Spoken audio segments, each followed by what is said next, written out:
So now, yes, the Force healing. We set up.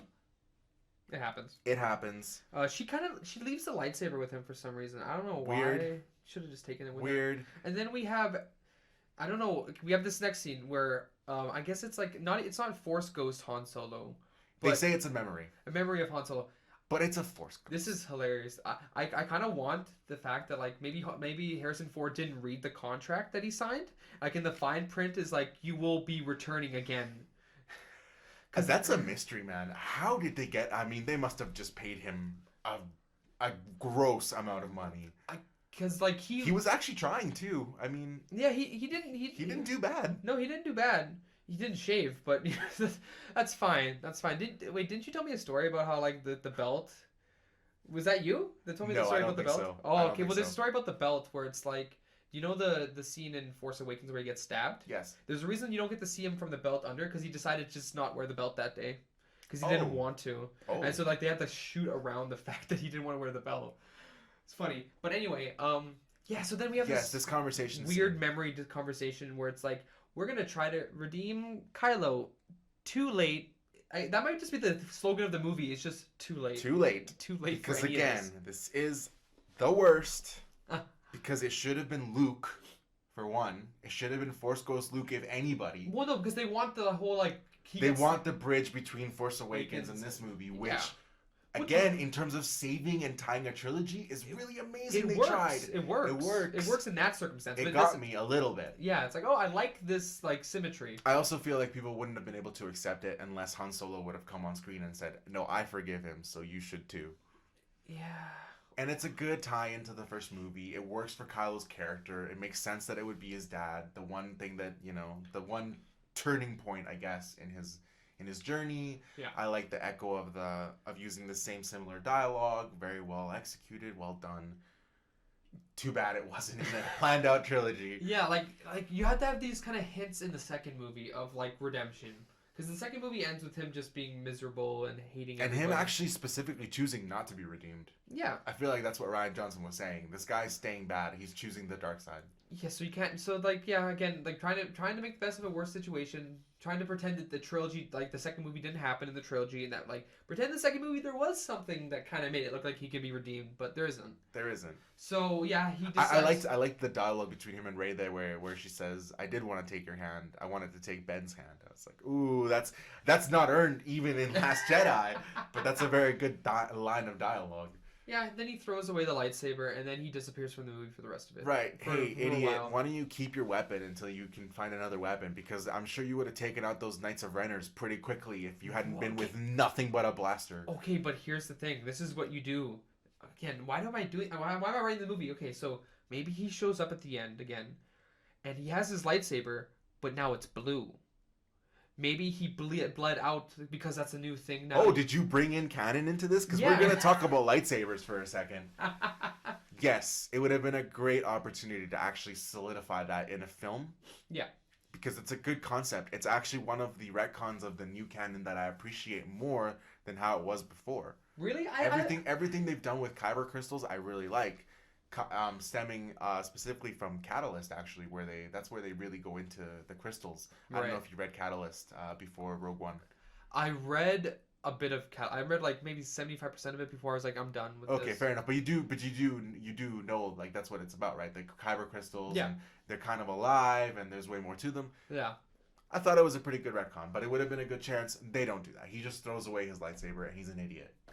Pretty much, yeah. Go get more weapons, guy. Like, show up with something. But anyway, that's neither here nor there. That's later on. Now we go to Rey leaving, and she decides to go back to Octu because she's decided that I'm a Palpatine. I don't want to risk anything. I'm gonna do the Luke and just lame it out like it's cross. Even though I think she would have she realized that was probably like Luke didn't like that idea. Like we understand that Luke didn't like that idea. So like why did she think that was a good idea herself?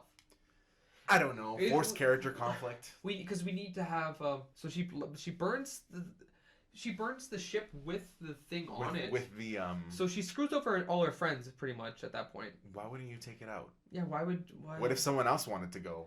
And then we keep breaking this rule that this is something you should have not referenced in this movie that they did in The Last Jedi, where like she decides to throw her like Luke's lightsaber into the fire, and Luke catches it. I'm so sick and tired of these Force ghosts interacting with the real world. Because why aren't they going around doing things?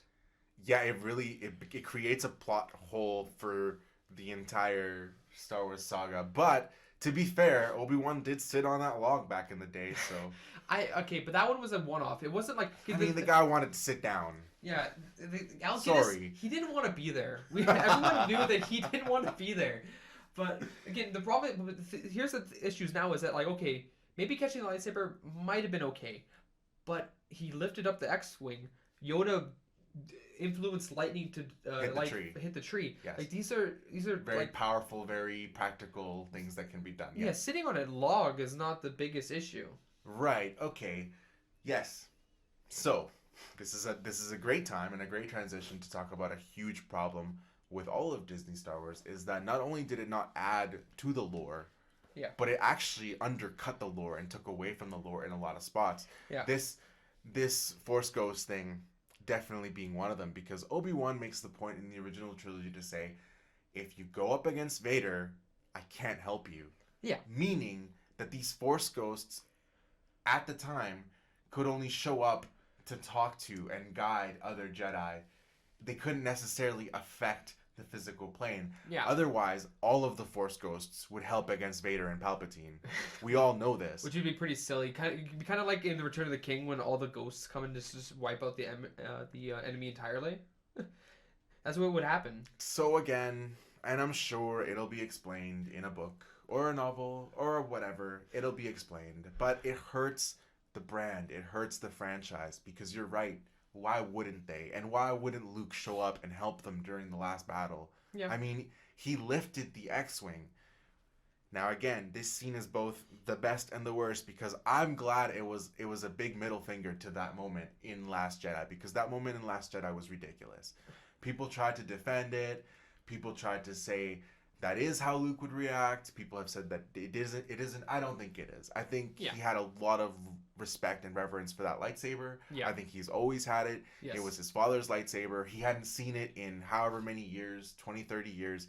He would not have thrown it away. He would have held it. He would have looked at it. He might have even ignited it. So for him to say that's not how you treat the weapon of a Jedi, and he specifically says, I was wrong for thinking this way. I was wrong for coming here. Meaning I was wrong for Last Jedi. Mark Hamill must have loved it. He must have been so happy. Yeah. I'm sure he was, and I'm happy for you. And that's why this movie's the best. Because it did try to fix it.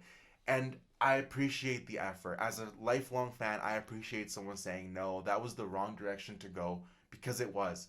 The people who defend Last Jedi, listen, I don't necessarily want to be argumentative anymore, but I do feel that a lot of you tried to make the best of a bad situation.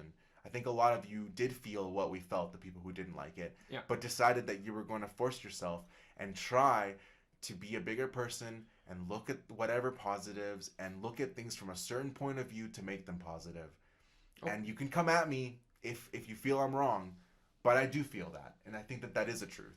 Okay. So this movie does try to fix it and say, no, it should not have gone in that direction. This movie actually does give us the Luke that we wanted, because he's a master.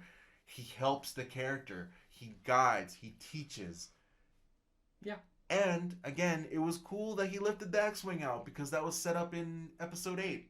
We saw the X-Wing. We're like, oh, that's how he got there. Look, there's a ship there. Okay, but, again, he shouldn't have interacted with it. He could have maybe just kind of, like, hinted at it. Like, and then have, like, Rey look at it. Or have him say, like, lift my ship. Yeah, it'd be a nice callback. Maybe have like an angle be kind of like what it was in Empire when he lifted up the X-Wing. Yeah, and it kind of was too, because he's kind of standing above her and she's kind of standing like. Yeah. But he's the one doing it. Yeah. Okay, so then he talks her out of this whole nonsense of isolation. So then the movie becomes Return of the Jedi, pretty much. Yep. Except for with the one addition of them trying to retcon a couple things. Actually, there's a scene where they have this whole meeting. The rebels have this whole meeting where it's basically, one, we get rid of the whole going light speed into ships. They're like, oh, the Holdo maneuver. Yeah, but it's like, we'll just use a Holdo maneuver. Okay, but they don't give a good reason for why that wouldn't work. They're just like, oh, that was a 1 million. That was a 1 in a million shot. How? How was that? What? How You have other ships, guy. It's no, but how is it a 1 in a million shot? They needed to explain why it worked for that ship and why it was a 1 million shot. okay. In canon, it's stated that the Holdo maneuver is actually something difficult to do. It's very hard to program a ship to crash into another ship at light speed because of technical babble and jargon and reasons. Nothing with substance. Okay, nothing that actually makes sense. Nothing that actually makes sense. Okay, so then we have that, and then we have this whole ridiculous notion, because like the last Jedi kind of ends with like everyone being like, "Oh, we're gonna set up our antennae, and we're gonna get everybody to kind of come and help us. We're gonna contact everybody in the galaxy," and then nobody answers the call. But now they think that someone's gonna answer the call because there's hope. Well, and they do because it's plot convenience. Exactly. Yeah. Like not even just like so. Like were all these ships prepared? They must have just been waiting. They got there pretty quick. Especially for like a random fleet that was established. How did they get all those people? So is all the First Order just in the at Xerox? What's it called? Xerox? what is it? I actually don't. Exocron? Exocron or something like that. Are they just all there? Like how was this fleet established and then no one saw them coming at all? I can't tell you. Okay. It hurts my brain. They also introduced the idea that these Star Destroyers can destroy planets because there's only one thing that can make someone more villainous is that they have something that's even better at destroying planets. So here we go. So let's talk about one of the biggest problems with Star Wars. We need to get away from super weapons. We just do. It has been bogging down the entire IP for literally decades now. Maybe the Death Star was a good, cool idea for that movie. It should have just been done once. It should not have even been brought back in Jedi. Although you could say that the Emperor had, plans for the Death Star. They had structured themselves around the idea of having a Death Star. Well, the Death Star itself... And having that blow and having fixed that blow would be a detrimental blow to the enemy as well. So you can save it in the original trilogy. Also, it's such a good bait for the rebellion. It is a good bait. So that's why it works with Jedi. That's why I will defend it in Jedi. I'll defend it in Jedi too. I will not defend Starkiller Base. No. I will not. No. Why was that the choice? JJ, why was that the choice? That's on you. That's on you and Mr. Lawrence Kasdan, who, you know what? I'm sorry. But it's okay to admit that you've lost a step. That's all I'm going to say. Yeah. There's other ways it could have gone. Maybe Sidious is on one of these ships and he's doing kind of what Lord Vitiate did in like the Old Republic, where he's sucking the Force out of planets. Life drain. Like maybe, which is a power he totally does have in this movie, even. Yeah, we so dumb. So dumb how they established it. We'll get there. So then we could have had him just Force draining planets. We didn't. But we didn't do that because that would have been kind of more interesting. Again, it's the same kind of principle, but at least it's something different. So about this this secret fleet, these super weapons. Okay. So why did Palpatine even come back if his plan was literally the exact same plan? It was the same plan. What was his plan? Did he want to destroy the galaxy?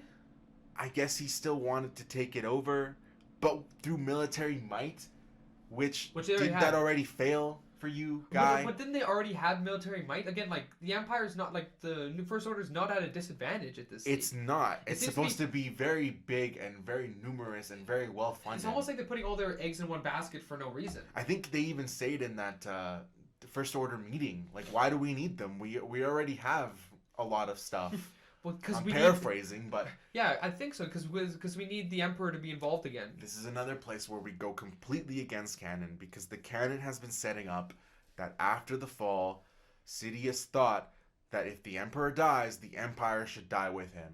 Yeah, that's what Battlefront 2 is about. That's what the Aftermath trilogy is about. He set up this contingency plan to destroy the remainder of the Empire if he got taken out. Now, if you were planning to come back with a stronger military force and the point was military might, why would you want to destroy the other stuff? Like, why would you want to get rid of resources? Didn't he realize he had a granddaughter?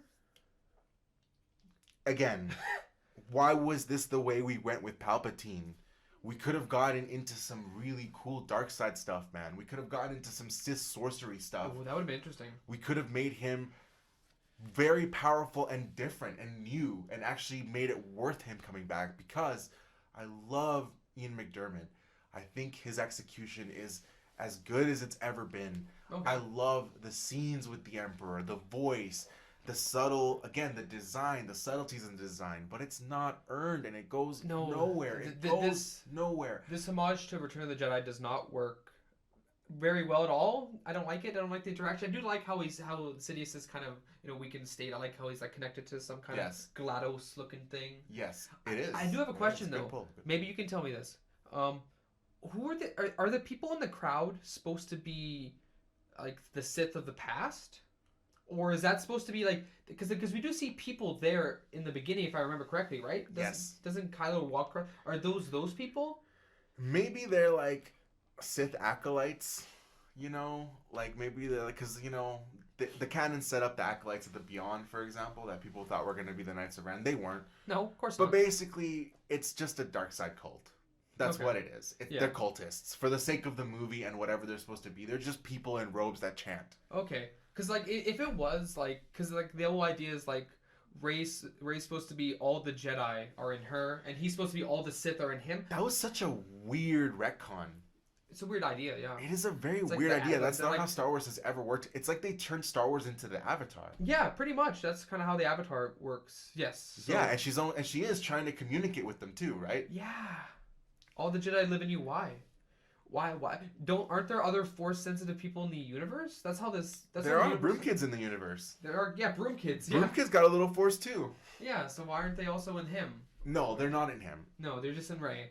So like weird story idea, and again, trying to add to the lore, but actually in a weird way that almost damages the lore. Okay, because that was never something we've set up or even hinted at. Okay, here's something weird about this scene. So like, he wants her to kill him, which has apparently been his plan the whole time, even though he told Kylo Ren on several occasions to actually murder her through Snoke or through just himself. Didn't he say that at the beginning of the film? Yes.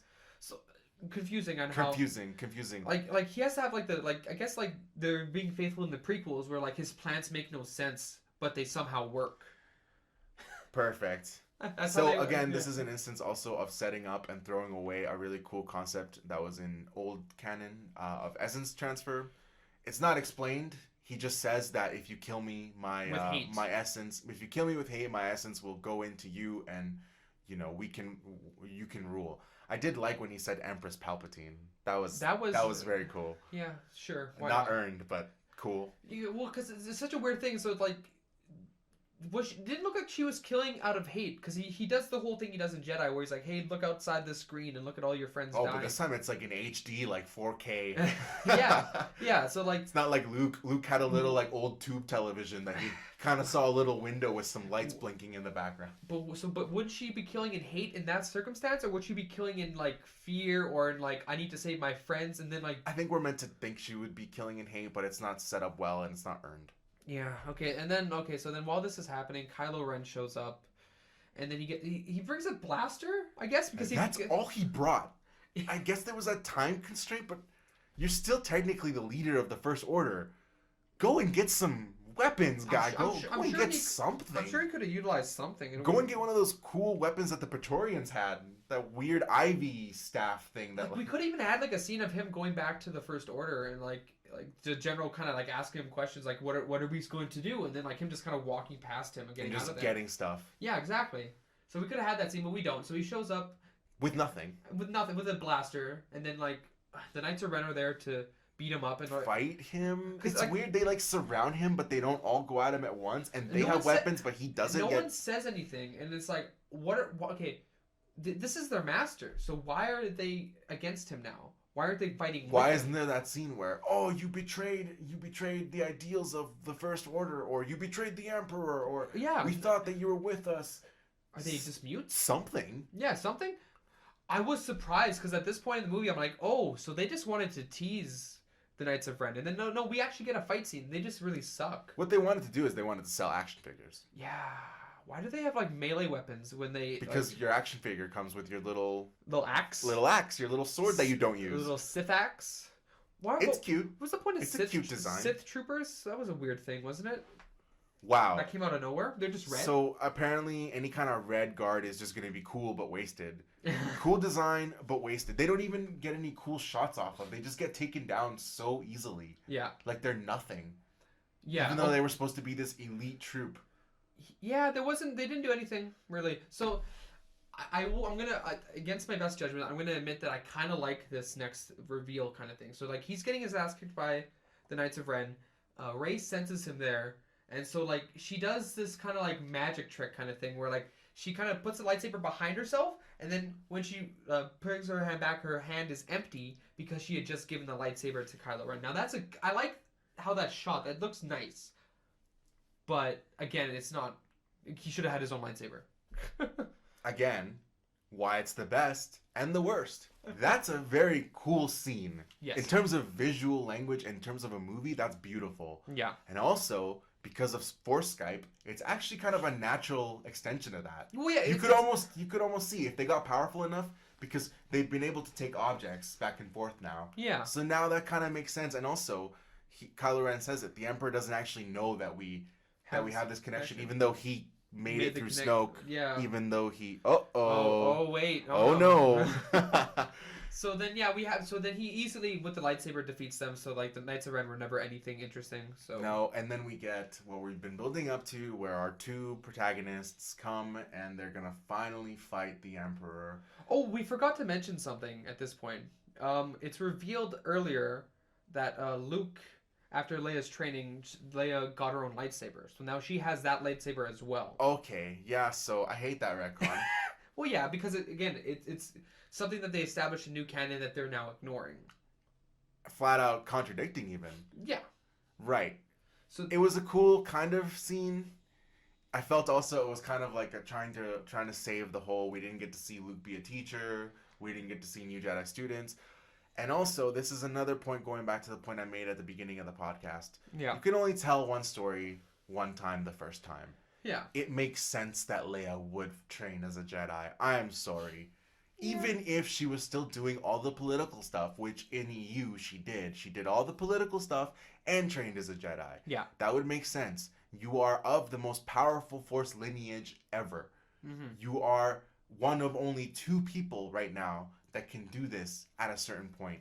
You need more Jedi. Yeah. We know this. Luke needs help, and often Leia helps him in ways that only she could have helped him. Yeah. It makes their bond as brother and sister better, deeper, mean more. Yeah. It's infinitely more interesting, but I appreciated new canon went the other way because they had the balls to do it, and it was different. Yeah. It's not that it's the worst choice. Yeah. But now we've retconned it. Now we've retconned it, taking away any kind of weight that the story group has, because this is literally their job. They're supposed to make sure canon doesn't interfere, and that applies to the movies as well. Yeah. Say what you will about them not being asked to look at the story or do script work for the doctoring and stuff like that. Yeah. But this particular thing, they should have been able to say, no, we've established Leia is not like this in our new canon. Yeah. Okay, I just need to bring that up because she does have these 2 lightsabers now. That being said, it was a cool scene.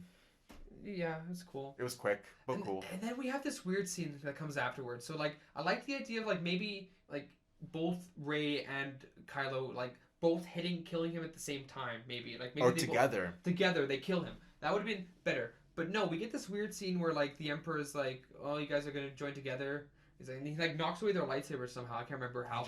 And then something completely random, and that apparently wasn't part of the Emperor's plan, happens, where he's like, oh, I can suck the life force from you guys, apparently, because of this connection for some reason. What? That was so weird. So it's established that he didn't know about it, but then it almost seems like he did know about it, because he starts to go all prophecy on it, and like, oh, the 2 that have now come together, come back to restore the reborn. No. But you didn't know about it. You didn't know about it. Also, again, setting up the first ever on-screen representation of Force Strain. Not explained, completely forced, looks really flaccid. Well, nothing happens, really. Like, they just kind of like, oh, I lost my energy. So now we've thrown away Essence Transfer, and we've also thrown away Force Strain. 2 of the coolest, most unique, most clever powers that people have come up with for the Force. Also forgetting something they also throw away. Maybe not as cool. They throw away Force Lightning.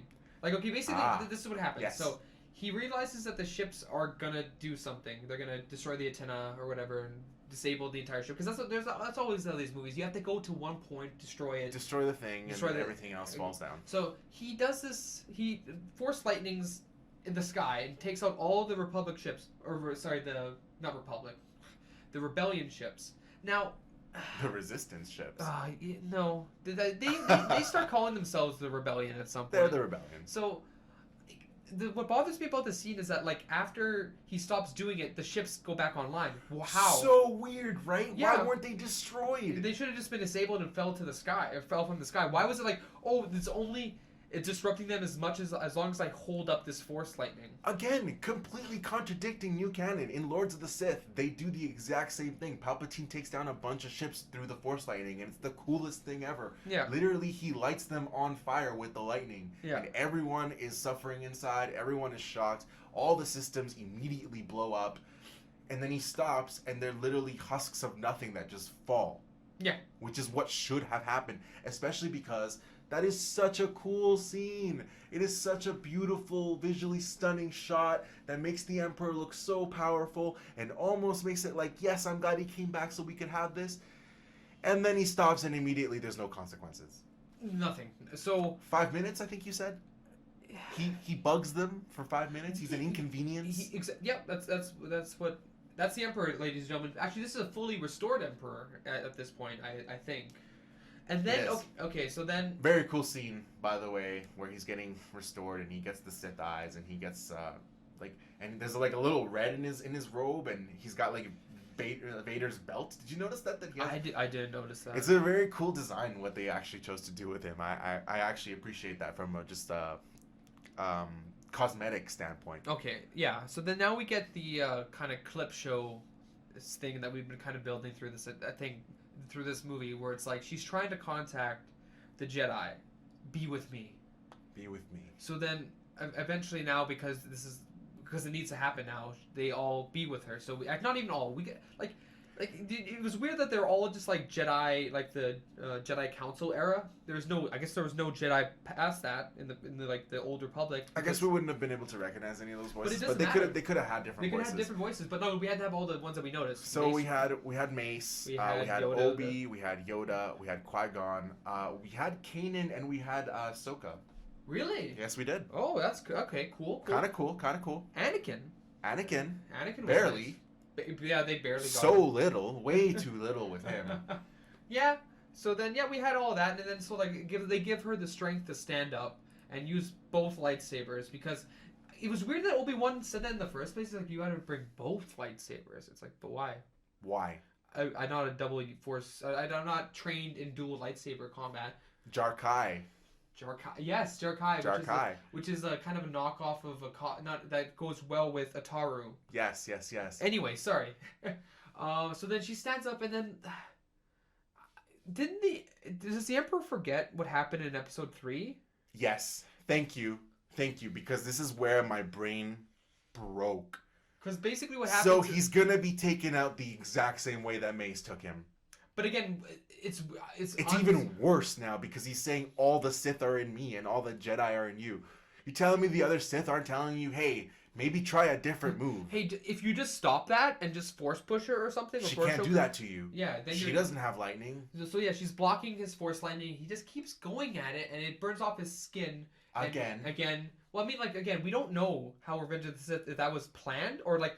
It's not revealed how, if it was revealing his true form, or how do you interpret that, just out of curiosity? How do I Revenge of the Sith? That specifically, that scene, do you think that it was him like having some kind of force facade, and then the lightning takes it away? I think because the idea is that the force, like, if you're a dark side user, the more that you use it, the paler you get, like your eyes turn gold. Like, I believe like the force lightning. Dark side degradation. Yeah.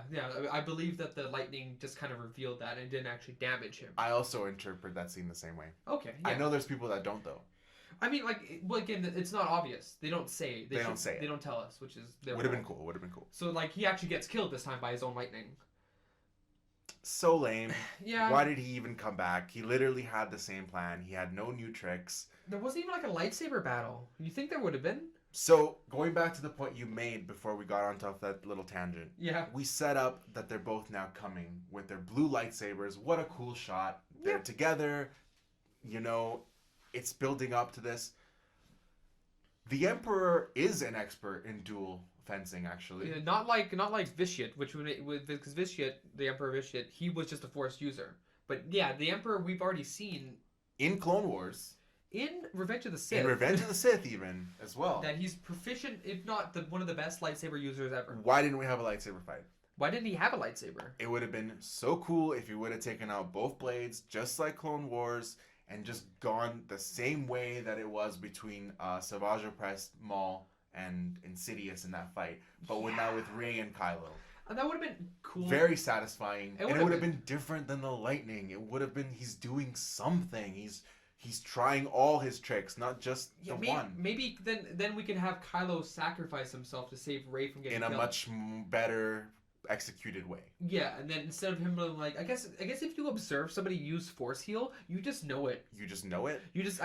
I think it's because he actually had switched back to the light side at that point. I think they were trying to say that you can't do the Force heal when you're of the dark side. Because if you remember in Force Awakens, he uses the dark side technique, which is you just hit it 8,000 times in order for you to heal it. I see this is weird, but I'm of the fan that subscribes to the theory that any power can be learned. It's just about how you use it. Very much like a Kyle Katarn being able to just use the dark side powers, because powers aren't inherently good or bad. It's just how you use them. I know you have to tap into dark side for certain powers, which is fine. So Force choke can be utilized for something good. If you're choking a evil dictator, that's still murder. We don't need to go to this morality. We don't need to get into it. We don't need to get into it right now. But so basically, what happens is she deflects the lightning, and I guess because she's still suffering from the life drain, she kind of falls dead. And I was like, oh good, she's dead. Oh good, they're both dead. I'm like, this is a fine way to end this, I guess. But then no, Kylo has to give his life energy to her, and then before she can Force heal him, which is our kind of like our fixer upper in this movie. Like you're hurt. Force heal. Not a problem. Doesn't matter what kind it is. You get decapitated, just rub those hands together and you just... Everything's fine. Everything's fine. So we have Bacta. Before she's able to Force heal him, he disappears. And okay, so they did a Romeo Juliet thing. Kinda. Two questions I have for you. Okay. Did you buy the redemption? No. Did you think it was executed well? No. No, he should not be a Force Ghost. Because I'm assuming that happens only to Force Ghosts. Oh, he got it even quicker than Vader, and for less reasons. Yeah, pretty much. Yeah. So no, and he did worse things for longer too, because Kylo turned young. Yeah. So he's been a bad guy like way longer than Vader. Yeah, I mean, like if you think about like Anakin, like he does a lot of horrible things, but like if you look at his during the Clone Wars, he does did a lot of good things too. A lot of great things, yeah. Yeah. So then, this is kind of rushed to this ending. So I didn't like it either. I don't like the redemption. I don't like the kiss and the way that whole scene was shot and done. Yeah. It didn't feel forced because they were setting it up, I guess, but it felt just as awkward as Finn's kiss with Rose. Like I don't know why they can't seem to shoot proper. And in fact, I've actually heard in some screenings people laughed like after the kiss. Well, yeah, because it does kind of come out of. I mean, I guess maybe not nowhere, but it just like the tension was always there, but like I didn't think that it was something that needed to be acted upon. You know what I mean? Yes. It's more like they have this kind of thing, but they're not going to do anything. Yeah. Kind of like with Jamie and Brianna before they actually did something. Yeah. People liked that kind of like little tension, but nothing was going to happen. But then they did. And again, I think this is also a credit to the actors, because yes, it is set up, but it's only as believable as it is because they're doing such a good job with what they're given, and what they're given is kind of poor. That relationship in terms of the actual structure of the script and what's there isn't really developed how it should be for the ending that they wanted. The only reason we buy it so much is because these actors are actually doing a really, really good job, especially with their own chemistry, to make us kind of feel like that's real. Yeah, I guess. Yeah. So again, it doesn't work. No, if they had another movie to kind of I like the concept of it. It would have been a good concept if fully developed, the Romeo and Juliet thing. But I almost feel like, you know what, he should have died without being able to kiss her, because it would have been actually more impactful. Like, it was there, but if you were only chosen a good life, maybe you would have gotten this. you know, kind of thing. Yeah. But also, it kind of is a forced way to make the ending work, the very ending, her last line, because it almost feels like, oh, they ended up together, so she's like, no, identity theft. by extension, a Skywalker. No, she stole his identity 100%. Anyway, so before we get there, we have this kind of like the end of Endor, like the end of Return of the Jedi, kind of celebration across the universe. We kind of cut to everyone. Are they celebrating in Endor? It looks like it. Like there's like a bunch of forests. Yeah, I guess it's Endor. No, it's the Resistance base. It's Resistance base. But some other jungle. So then we have for some reason we have like a novel setup or comic book series setup where it's like Lando's like, hey, Stormtrooper, where are you from? It's like, I don't know. It's like, well, do you want to go find out? Why? Why is this a thing in this movie? Why? I almost thought for a second they were going to reveal her to be his daughter or something. Yeah. It's like, what are they doing? Or else, like, why even have this scene then? And then, like, Finn and Rey... Again, this is all weird because, like, we've had, like, 2 potential love interests for Finn and then, I guess, 2 now for Rey because it's, like, Finn and Kylo. Yes. So it's like... And then they come together and, like, are they gonna... Like, I don't... And Poe as well, because they do flirt back and forth and, like... There's just so much love going on. It's just in the air, but, like, nothing's happening. Everyone's confused by it. And so they just hug and everyone's happy, whatever. Who cares? Maz Kanata gives Chewie a medal. Now, this is a microcosm for a huge problem in the movie. This movie, for me, was extremely fan service heavy. Okay. And it's a lot of little things. It's nothing overt like it's been before. It's again those little tiny unnecessary references. But you know what that is JJ saying, "Oh, I know I'm a fan, so I know that major criticism of Chewie not getting a medal on screen. In canon, he got a medal. They've already retconned that. You don't need to do it." Also, weird. It's such a weird like from 6 movies ago. Like we've had so many movies since then that like having a callback to that made no sense. Completely unnecessary. Yeah, 100%. I will say, going back a little bit, I did like the scene of Chewie freaking out when Leia died. I thought that was well acted. Again, it gave Chewie something in this trilogy. Like a moment of like, I've been with these people. There's weight to this. It matters. Unlike Force Awakens, unfortunately didn't. No. With the death of Han and him and Leia not hugging. And I know JJ's come out and said he's admitted that was a mistake. Sure. But I mean, how could you have made that mistake? Like, that's an obvious pull for anybody. Anyway, so we're celebrating. And again, it just shows the potential this movie could have had. The potential. It's not earned celebration just because, like, again, like, the Empire won the last movie. And, like, we didn't see anything since then. Like, the reason it worked for the original trilogy is because the Empire was in control and had the advantage the entire time up until the last movie. Whereas in this time, like, we're supposed to think that they're equal all the time or something. Like, there wasn't that huge disadvantage as there was in the original. So, like, there's no kind of obstacle to overcome. Even though there should have been, it doesn't feel right. It's not satisfying. It doesn't, and it's not earned. No. So then, finally... After the celebrations, we saw the Ewoks for like a second. Cool. Guess who cares? Who cares? We get to Tatooine. Yay. Where we started it all. This was the most forced, most unnecessary, but then also kind of cool, and I like it as a fan. No. It's deceptive and cheap, but I also kind of wanted it. Yeah. Like I wanted it to tie in, so. Again, man, I feel like I'm perfectly of 2 minds. I both love it and hate it at the same time. So she buries the lightsabers, Luke and Leia's lightsabers. Why didn't Leia have a different color? No, but why? Cool. Okay, but like, does she not know that Leia wasn't raised on Tatooine? I guess not. Who cares? I guess you can't go to Alderaan. So I guess it's more like this was like the home of the Skywalkers. This should be their final resting place. The home of the blue milk, yeah. The home of the blue milk. She buries them in the sand. She force buries them in the sand, so I guess that's supposed to be like a setup for later. Someone's gonna unbury them and find them. That's immediately what I thought. I'm like, oh, this is gonna be for like 300 years later. Yeah, I guess so. Weird.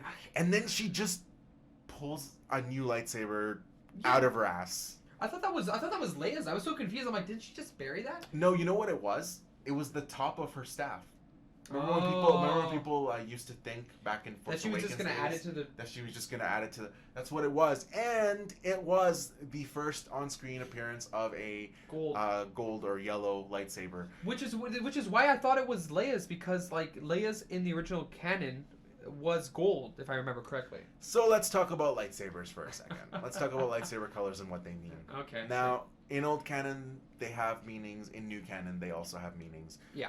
But it's different because, like we've established, like you said, now it's about the kyber crystals are alive, Yeah. and the Force user imprints on a crystal, giving it its color. Sure. Also, it can be bled to turn them into red sabers. Yeah. Also, you can undo the bleeding and turn them into white lightsabers, which is what Ahsoka did. Yeah. Now, traditionally, these colors have had meanings. So we know that the green lightsabers are the Jedi counselors, who are ones who are extremely talented, more in the Force than in combat per se. They're the foresight people. They're the your Qui-Gons that had a deeper understanding of the Force. Your Yodas. Sure. But they can still fight when the time comes. They're still skilled warriors. Then we have your blues, which are your Jedi Guardians, which focus less on the Force. on the Force aspect of things and more on the combat. They're the soldiers. They're the ones that will, as the counselors are trying to lead the Jedi Order through the use and knowledge of the Force. Yeah. The Jedi Guardians are actively trying to seek out threats and actively be soldiers in fighting them. Yeah. We have the purple of Mace Windu's saber, which has been explained to be because he is between the light and the dark, and he uses the dark side to fuel his fighting style, his Vapod. his Vapod. So that's cool. That's cool. Yeah. Now, in old canon, the yellow was just for the temple guards usually, and that has been brought kind of into new canon, but also there's like Jedi that have used the yellow, like Plo Koon is sometimes seen as using a yellow, even though in the Clone Wars he used a blue one. Yeah. So it's kind of unclear. Ventress also is seen using yellow sabers, but we haven't been given a reason as to what it is. Okay. Now, in Jedi Fallen Order, you can get a yellow lightsaber as well, which was, before this movie, was the first new canon instance of. But it's not explained in the game. It's not elaborated on in the game. But Clone Wars, this TV show, I believe, didn't the Temple Guards have gold lightsabers? Yes, they did. So and another Jedi Master also had a gold lightsaber. Oh, okay. So again, we haven't been really given a reason yet. So we can assume that it's the same as it was in Legends, where it's just, that was the Temple Guard saber, and when Jedis would take shifts as Temple Guards, so those sabers would be rotated along with the position. So you're saying that she's kind of late for her job at the moment at guarding a I feel Jedi like temple? maybe what they're trying to say is that she's kind of like a Guardian. temple guard, a guardian of the overall order, because she's the last. This is a bit of a stretch there. Such a stretch because she just pulled a yellow lightsaber out of her ass. There's I guess no weight to it. I didn't even know she constructed her own lightsaber. Yeah. Okay. Now we kind of end with the most forced dialogue I've seen in this. Maybe not the most forced, but very forced dialogue here. This old lady passes by and she kind of looking at her because some random old lady, by the way. Some random old lady, not like Naz Manurda or whoever, that famous next door neighbor. Good job. of the Skywalker house. I'm sure that's a real Star Wars name somewhere already. Maybe, yeah. Basically, so she's like, "Oh, who the heck are you?" And she's like, "Oh, I'm Rey." Rey who? Why do people care so much about last names in this? Apparently, that's a huge thing in Star Wars. Like, if I were to introduce myself to somebody, I wouldn't really give my last name. Because even that weird little alien at the Burning Man yeah, asked Rey about her family name. It's like, okay, so this is one thing where I feel like I'm okay with the fact that they wanted to go fan service heavy, but I feel like the choices were the wrong choices. One thing I wanted to see, and they took away from me, they could have totally done it. Yeah. Is some people had called it Force Ghost Convention. Oh, sure. I would have liked to see all our Force Ghosts at least once. At least Anakin. All the Skywalker ones. All the Skywalkers would have been really nice. It was just Luke and Leia, no Anakin. Why? it would have actually been really fitting at that point. Yeah. It could have been all of them, which would have just been cool as a fan. I guess no. The idea and is a moment of fan service where I felt like, okay, yes, this is really overt, but it's so satisfying and I want it. Whereas they have really overt ones, like Luke sitting on the log, just like Obi-Wan. Yeah. They have little overt ones like that throughout, but I feel like the ones they picked would have not been the ones I would have chosen. Okay. I think, Neither here nor there. But here's the reason why they did Luke and Leia is because this movie wants us to think that Luke and Leia were her parent, like in a way, kind of were surrogate her parents. Even though Luke again didn't teach her anything, was so like that doesn't work immediately. And then Leia, unfortunately, because of her passing, we didn't get to have that whole her training her stuff. So neither of them works. And but because they're supposed to be her parent figures, her parental guidance. She takes on the name Skywalker, which is not really how that works. She doesn't really get to do that. No, and again, that's why it would have actually been kind of interesting if Ben had lived. One, it would have been different than Jedi, because we've already seen sacrifice and redemption, but we all knew it was going there. Yeah. Two, we would have actually maybe gotten to see what it looks like to atone for crimes in this universe. Yeah. Because he would have had to atone. Three, maybe they could have actually gotten married, and then she would have naturally been a Skywalker in a good way that is actually fitting. Because well, again, the relationship needed to be developed better in the second one. But if he would have been left alive, we could have left that open, even if it would have been in supplementaries. Yeah. Okay. I get. You feel because they did establish their relationship, and they would have probably gone in that direction. This is why you don't call the movie Rise of Skywalker, I guess, because you didn't. Because it was so confusing, because it's like, okay, is she a Skywalker? No, she's a Palpatine. And, is Ben going to be this Rise? No, he just dies. I've also heard the point, which I think is really good and needs to be repeated here. Yeah. That was an opportunity for her to take the name Palpatine. Yeah. And redeem it. Yeah. Yeah, I thought about the two. I'm like, maybe, with, almost not with pride, but, try to, change the name Palpatine. Take something that was negative and make it a positive. Yes. But no. And also, it would have been an ultimate kind of screw you to the Emperor, because it's saying, oh, look at this legacy you wanted to build with your name. Yeah. Now it will never be evil again. Now it'll represent good. Yeah, that would have worked really well. It would have actually been very satisfying. But Rise of Palpatine doesn't really work for marketing. No. Well, I mean, no, it might have worked because you might have thought it would have worked in the sense that you might have thought that because Palpatine's back. Get the Rise of Palpatine, but no, the Rise of Palpatine is her rising above. Yes, you did it. You did it. That would have been way better for marketing, because it would have let people know that he has a big role in this, and it would have gotten them excited. Yeah, and also it would have worked in a double way, where she herself is rising. It would have worked thematically. Yeah. Look at what happens when you actually try to plan stuff and try to think critically about the choices that you should make. This is just me off the top of my head. That was not something I thought of before. Just came up with this. Yeah. Okay, I'm getting exhausted. I think that's it. I think we're wrapping up here. We're pretty much done here. So, any overall other closing thoughts? Anything you feel you would have missed? Anything that you want to say? Because we're never going to talk about this movie again. Actually, it's been an hour and 52 minutes. We're almost the same length of the movie itself. So, what else can be said? I think once you look at all the bad and all the quotation marks good, I think it kind of balances out to being kind of meh. Which is kind of sad, very sad. Very sad. At least you have a strong emotion about the prequels. Be it you love them or you hate them. But this new trilogy kind of overall is just meh. And it's nothing. It has no value. It did not add anything to the lore. In fact, it almost took away a lot of stuff. It was clearly nothing more than a cash grab, which they all are. It was the prequels were too, let's be real. But at least they were a singular vision from one person with a plan. Yeah, this is just unorganized movies that have good moments in them and a lot of bad that just don't work. And so going forward, I hope we get a new president of Lucasfilm.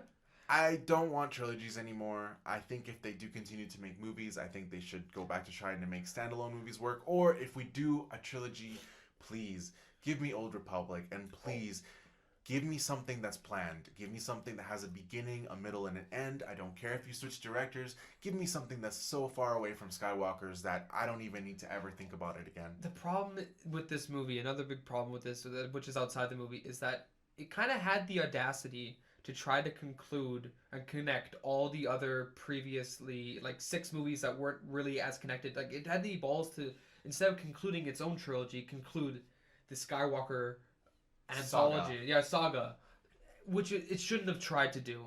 It really shouldn't have. And no. Maybe a planned trilogy should have tried to do that. Maybe if you wanted to keep going, yes, but you just conclude your trilogy. Don't conclude everything. Right. So now, do we give this a number, Carlos? I'm curious about, because you seem to have like good and bad. Is That's right. So what is your number? This is where I ultimately fall on this. Okay. This is a bad movie.